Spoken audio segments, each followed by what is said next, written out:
So this meeting is being recorded. perfect. Well, Dr. Lisa, thank you so much for being on here tonight. I know last night you kind of knew I was excited to get a chance to talk to you a little bit about some of the things we're going to talk on, and just excited for people to learn about what it is that you do, and and help us help not only ourselves but our family members.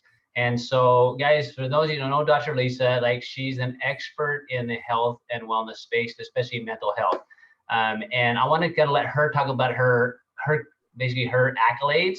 But I asked her a question yesterday because I always find it interesting as to why people get to where they are. So Dr. Lisa, I know you have multiple specialties, and you've gotten this space really not by intent. And I'd love for everybody to be able to hear like who you are and your educational background, but then also like why you got into this space of mental health. And then we'll kind of ask them the question we talked about last night. Sure.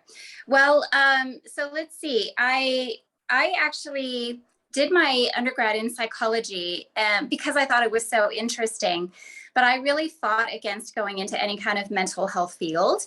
And I think it's probably because I had mental health issues in my family and it just felt a little bit too close to home. So I went into medical school and I had every intention of going into internal medicine or maybe neurology or something like that. But then I did my my rotation in psychiatry, that was my first rotation actually in my third year of medical school. And I completely fell in love and that was it. I was hooked. It was going to be psychiatry. So I went into general psychiatry for several years. I finished up medical school, went into residency. And then after that, I went into working in a hospital, working in the ER, in the psychiatric field, and inpatient, and also community mental health and addiction. And I really loved it.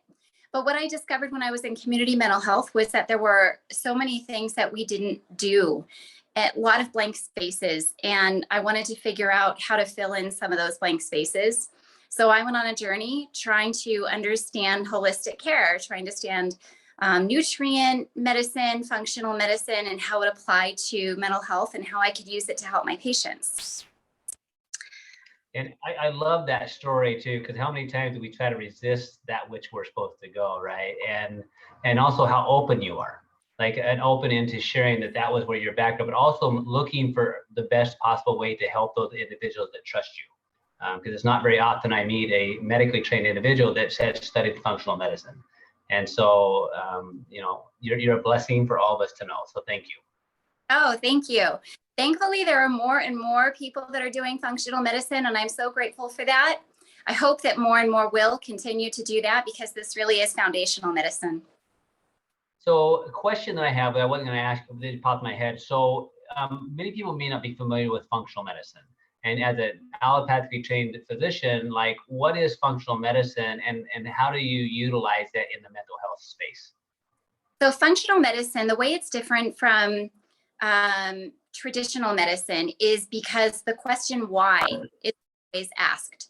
So for instance, a person is diagnosed with fibromyalgia. So you have a diagnosis, and then there is a certain kind of treatment that a doctor knows that they're to initiate once that diagnosis is made. But that type of treatment doesn't usually have anything to do with understanding why a person has that diagnosis in the first place. So functional medicine is different because they ask the question, why? And it really then boils down to the foundational principles of how are we living our lives? How are we treating ourselves? How are we feeding our bodies? How much are we exercising? What kind of toxins do we have in our body? What kind of infectious exposure do we have in our body? Understanding what those things are, treating them, and then restoring balance back to the body. And when you do that, those illnesses that people have, they get better or they go away. I love that. What a beautiful description of that. Now, so how have you utilized that model or that way of looking at things in the mental health space? So interestingly enough, within the field of psychiatry, well, let me back up a little bit. Unfortunately, Western medicine, traditional medicine has chopped up the body into all these different systems. And so they've said, okay, you're a cardiologist, so you're just going to work on the vascular system in the heart. And you're a neurologist, so you're just going to stick with the central nervous system. And you're a psychiatrist, so who knows what you do, right? You just deal with people that are depressed or anxious. And that's just not the way that the body works. The body is one continuous system, and what happens in one part is going to affect everything. So for instance, you might have some sort of dysbiosis going on in the GI system, in the gastrointestinal system.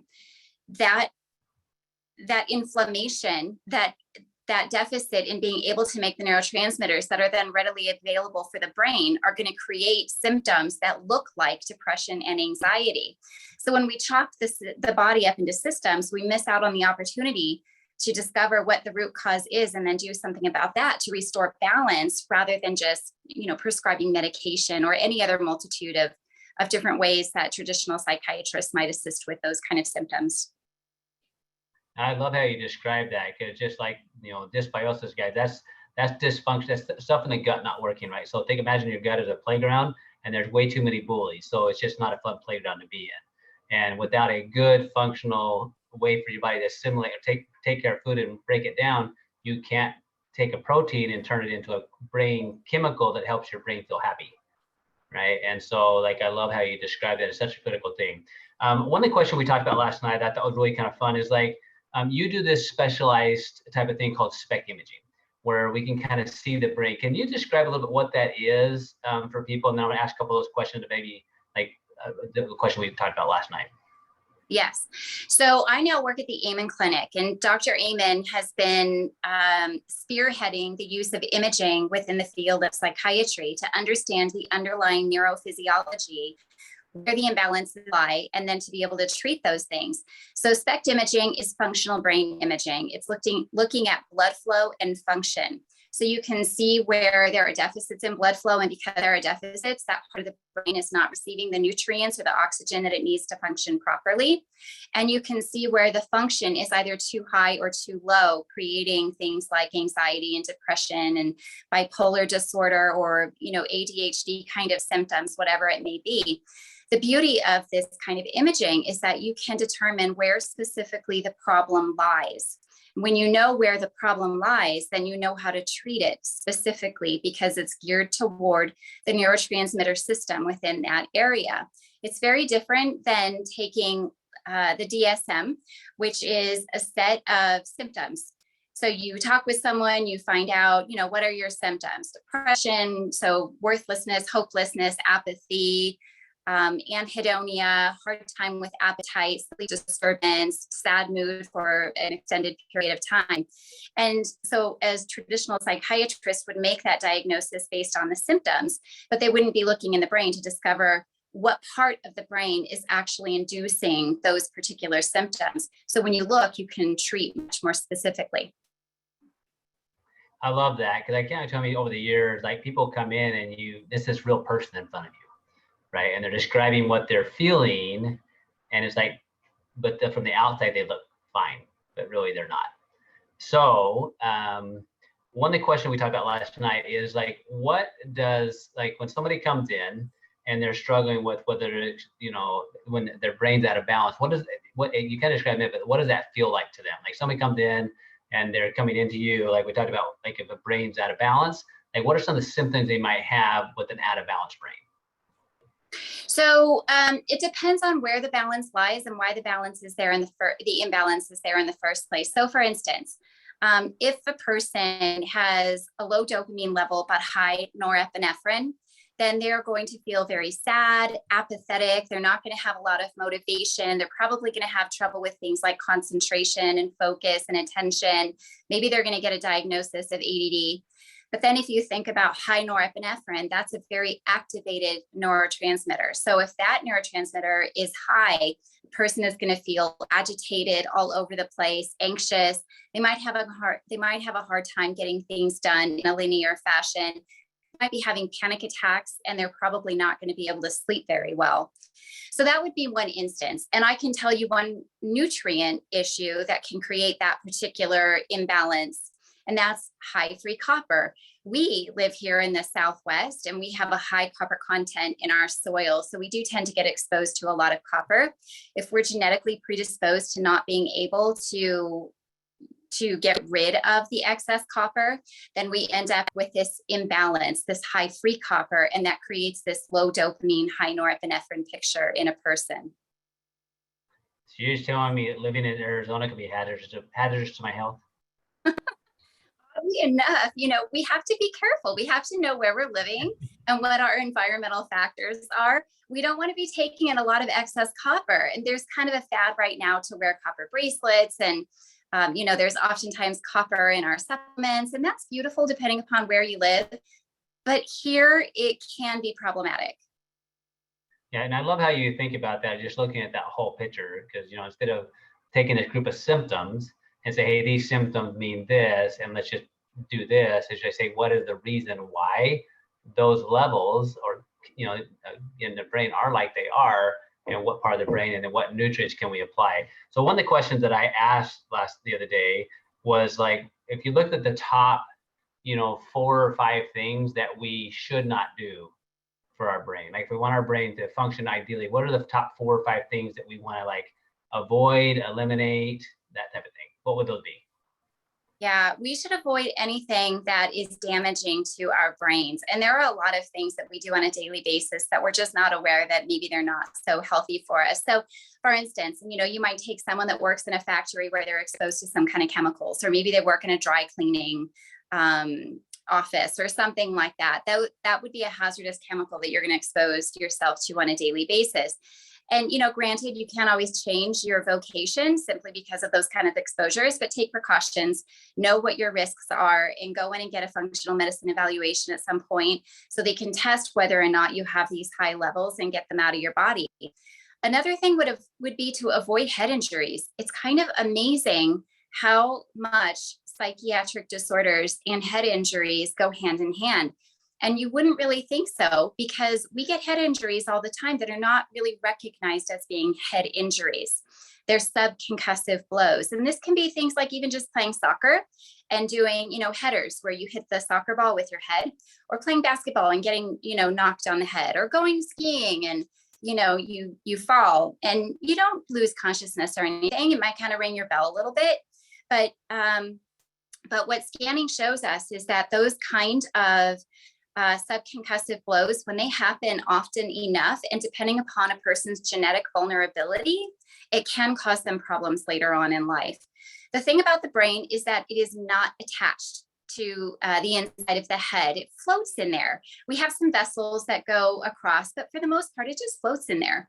So when something happens and we get hit on the head, or we get into a car accident and our head suddenly stops moving, our brain doesn't get the message. It keeps going and it rams right into the skull, and then it bounces off of that part and it rams into the back.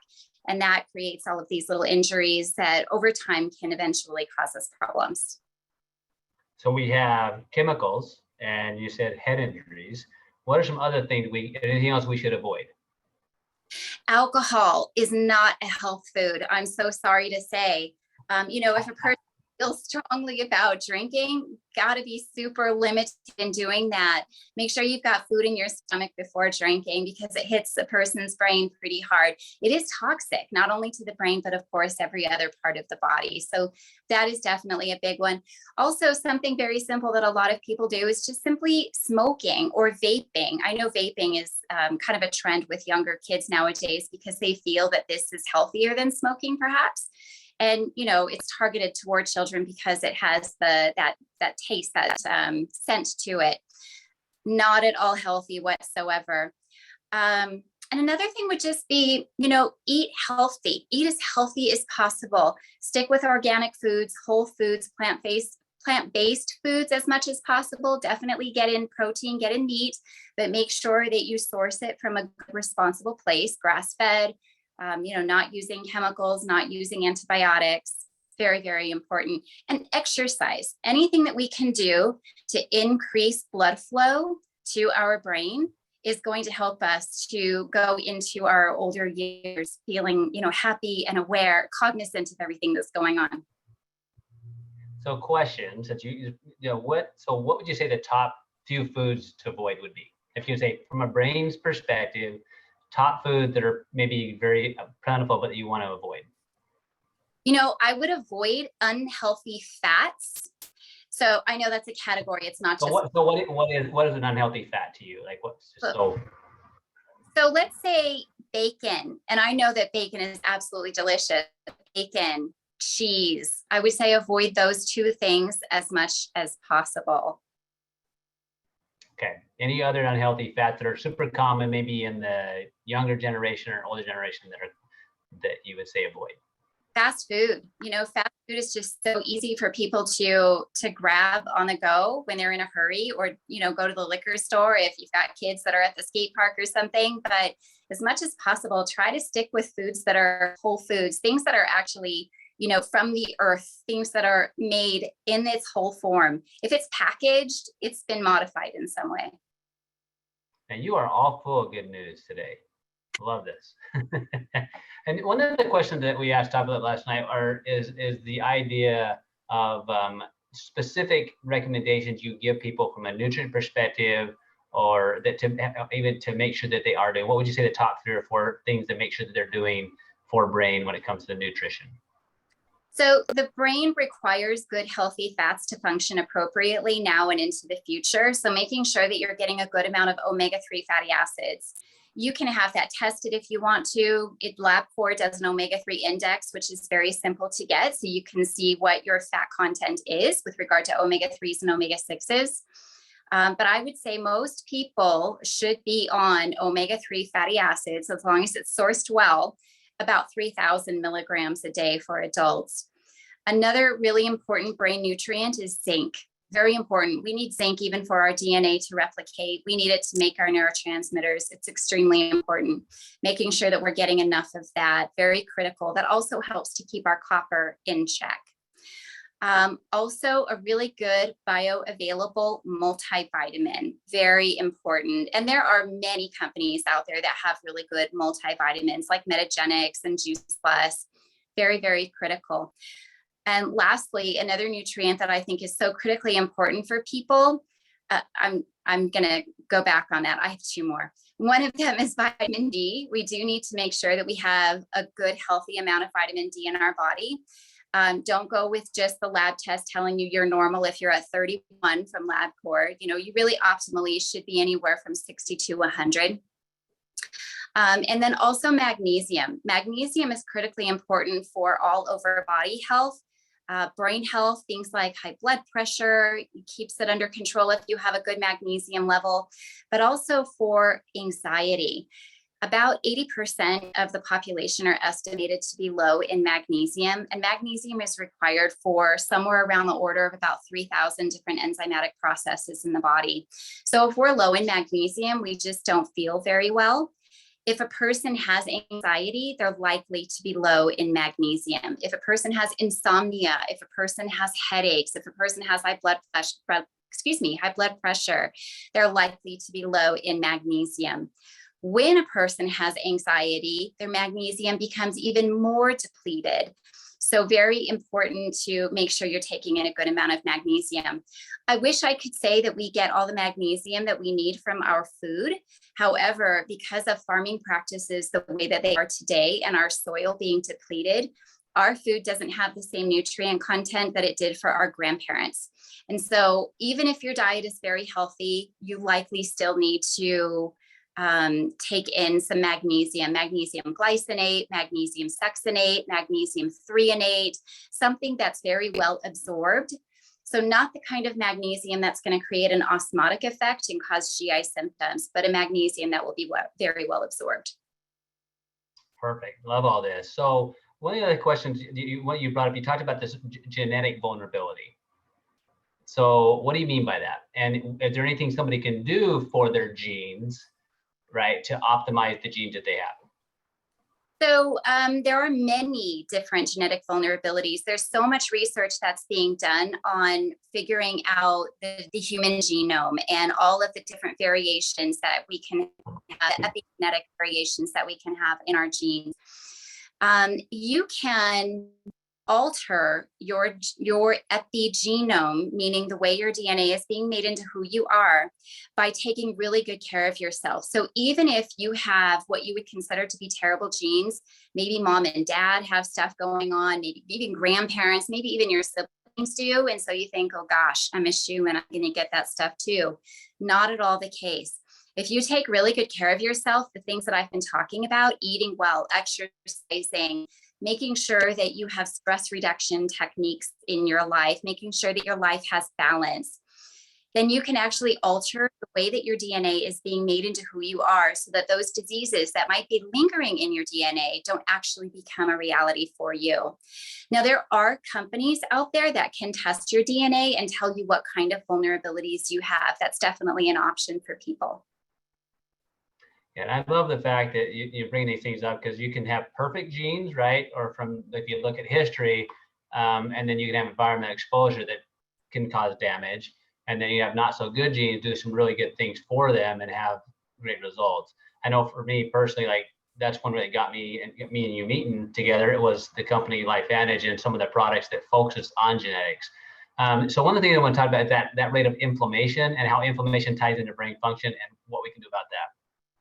Yeah, so there's this neuroinflammatory model of psychiatricness. And what that means is there's inflammation that can be present anywhere in the body. And like I said before, the body is it's not separate compartments. If you have inflammation in your body, it's going to affect the other areas of your body as well. So what's been discovered is that if people do have inflammation, they're far more likely to have things like depression and anxiety, bipolar disorder, ADHD, panic disorder. But that also includes neurodegenerative diseases, things that people are vulnerable to later on in life, like dementias, cognitive decline, Parkinson's disease. So very, very important to keep one's inflammatory level down. And that means taking really good care of ourselves. Now, as time goes along, our bodies do have less capacity to be able to handle inflammatory load. And so that's where things like NRF2 activation come in, because you can upregulate your body's ability to detoxify, to get rid of the inflammation, to decrease the oxidative load. That has an impact on how we feel overall, including the lens through which we see the world, our mood, our sense of happiness, our level of calmness. Yeah, and it's fun to watch that process take place. I'm sure as you've worked with people over the years, is seeing them unfold in front of your eyes. Like as you address the cause of the problem, inflammation drops, and all of a sudden they start expressing themselves differently, not because you've changed anything and you've given them the tools to have success. So one of the things that I had a question for you, like if you're going to summarize like kind of what you've talked about tonight, to take, hey guys, here's like bottom line, here's what to do, here's what not to do, or just kind of summarize, what you want to have people know about mental health and taking care of themselves, what would that be as we're kind of winding down? It's all very intuitive, I think. We can all kind of sit and just close our eyes for a minute and ask ourselves, is this thing that I want good for me or not? And just asking yourself that question, is this good for me or not? Is this going to help me meet my goals or not? Being clear on what your goals are, first of all. What do you want for your life? Do you want to have happiness? Do you want longevity? Do you want health into your later years? If the answer is yes to those things, write it down, know your goals. And then as you're going along in your day and you think, gosh, I really would like to stop at Dunkin' Donuts and grab myself a latte and a donut, ask yourself, does this support me meeting my goal? And if the answer is no, then, think about whether or not you want to do that. If you still want to do it, just try not to do it very often. I love that you put it that way. And so I'm going to recap a little bit for me personally, from knowing what I want to accomplish with my brain long term, is that I'm going to avoid chemicals, right? Find out what those are and avoid those best we can, or limit the exposure. I'm going to avoid head injuries, right? Yeah. So I'm going to not drink alcohol, pay attention, maybe find out my copper levels, okay? And reduce that where we can, not smoke, not vape. And then I'm going to have adequate levels of essential fatty acids, get rid of the bad fatty acids. I'm going to have adequate zinc, magnesium, decrease of inflammation with maybe NRF2, a multi, and a vitamin D. Like those are, that kind of summarize some of the things you told me. And guys, if you're struggling, like one of the things is look for a functional medicine practitioner, or send this information on to the people, because just the conversation that you've had with me, Dr. Lisa, I wish everybody could hear this so that they could know that they have more control than they think they can. And maybe some of the things that they're feeling or experiencing are a result of the things that have been going on in their brain and the skill sets that they have. And if we just give them different skill sets, teach them how to take care of their body differently, teach them kind of, and ask that question, is this really what I'm doing right now can lead me to the place I want to be short-term and long-term? Just that little conversation gives them a lot of power back. So any last minute words for everybody? Yeah, last minute words. If you're struggling, don't be ashamed to get help. Remember that what you're feeling is through your brain. You are feeling through your brain. There is a lot of stigma out there about mental health and getting help for mental health, and it's really a shame. I think that is changing. I think I've seen it change actually since I've even been in medical school. The brain is the lens through which we see the world. When it is imbalanced in some way, we don't feel well. So remember that depression, anxiety, whatever it may be, those are not character defects. There is not a flaw in who you are as a human being. That is not an ethical thing. That is a chemical, that is a biological, that is a neurologic issue. Find a doctor that understands that and is willing to take the time to do the detective work and figure out why you're feeling this way.